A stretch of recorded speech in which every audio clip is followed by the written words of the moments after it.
Shri Kevin Peter, ഇവിടെ കണ്ണടച്ച് ഇരുട്ടാക്കുകയല്ല, ബോധപൂർവം തന്നെ ഒരു കൺകെട്ട് വിദ്യ കളിക്കുക തന്നെയല്ലേ പ്രതിപക്ഷം? തീർച്ചയായും ഞാൻ അതിലേക്ക് പറയുന്നതിന് മുമ്പ് ശ്രീ ഡോക്ടർ ഹരിയോടും അസ്കർ പോയി എങ്കിൽ അസ്കർ ഈ ചർച്ച കേൾക്കുമായിരിക്കുമല്ലോ. അപ്പൊ അസ്കറിനോട് ആയിട്ട് ആദ്യമേ എനിക്ക് പറയാനുള്ളത്, പ്രധാനമന്ത്രിയെ കേരളത്തിൽ നിന്ന് ആദ്യം കണ്ടത് ശ്രീ സുരേഷ് ഗോപിയാണ്. അദ്ദേഹത്തിന്റെ ഇടപെടലുണ്ടായി, അദ്ദേഹം അതിന് അഭ്യർത്ഥന നടത്തി, അത് വേണ്ട രീതിയിൽ ചെയ്യാമെന്ന് പ്രധാനമന്ത്രി ഉറപ്പു നൽകി. അതിനുശേഷമാണ് ഛത്തീസ്ഗഡ് മുഖ്യമന്ത്രിയെ ഡൽഹിക്ക് വിളിപ്പിക്കുന്നത് എന്ന് ഞാൻ പറഞ്ഞു. അങ്ങനെ ഉണ്ടായിട്ടില്ല എന്നാണ് അസ്കർ പറയുന്നത്. അപ്പൊ ഞാൻ ചെയ്തത് ഏറ്റവും വലിയൊരു തെറ്റാണ്.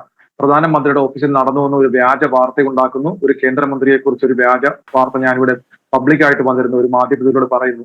അസ്കറിന്റെ പാർട്ടിയല്ല ഇവിടെ ഭരിക്കുന്നത്, നട്ടലുണ്ടെങ്കിൽ എന്റെ പേരിൽ വ്യാജ വാർത്ത ഇവിടെ കേന്ദ്രമന്ത്രിയെ കുറിച്ചും പ്രധാനമന്ത്രിയെ കുറിച്ചും പറഞ്ഞു പരത്തിയതിന് എന്റെ പേരിൽ കേസെടുക്കും.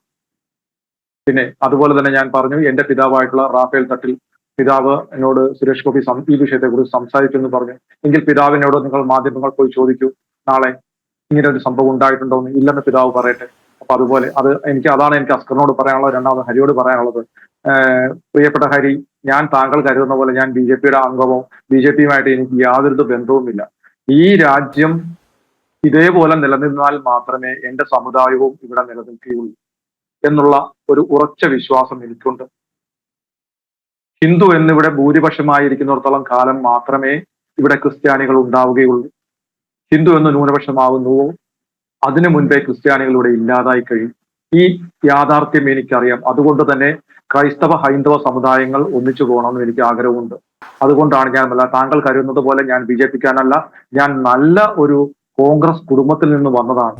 പക്ഷെ എന്റെ വീട്ടിൽ ഇപ്പോൾ ഒരാളും കോൺഗ്രസ്സുകാരില്ല, എല്ലാവരും BJPക്കാരായി മാറി. പക്ഷെ ഞാൻ BJPക്കാരനല്ല. അപ്പൊ ഹരി അതൊന്നും മനസ്സിലാക്കണം.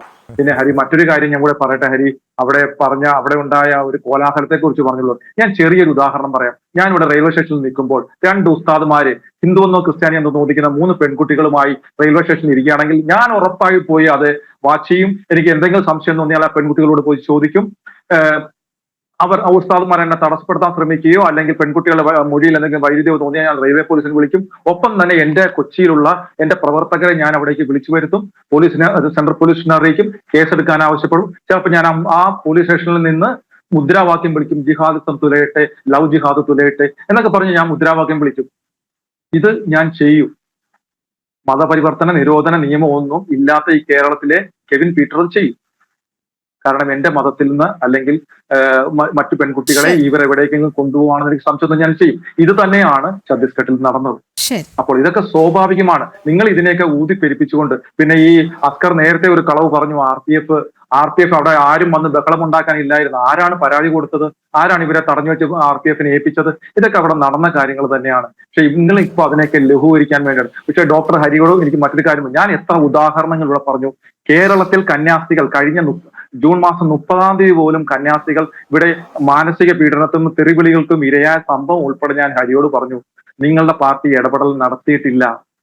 നിങ്ങളുടെ സഖ്യകക്ഷിയായ ലീഗാണ് അത് ചെയ്തത്. നിങ്ങളുടെ പ്രാദേശിക കോൺഗ്രസ് നേതൃത്വം അതിനൊപ്പം ഉണ്ടായിരുന്നു. ഇതിലൊന്നിലും ഹരി തെറ്റ് ചെയ്തതേയില്ല. പിന്നെ എന്നെ BJPക്കാരനാക്കിയിട്ട് കാര്യമില്ല. എനിക്കിവിടെ നടക്കുന്ന യാഥാർത്ഥ്യങ്ങൾ അറിയാം. അതുകൊണ്ട് ഞാൻ പ്രതികരിക്കുന്നു. അതിന് നിങ്ങൾ എന്നെ സംഘിച്ചാപ്പ അടിച്ചുകൊണ്ടൊന്നും കാര്യമില്ല.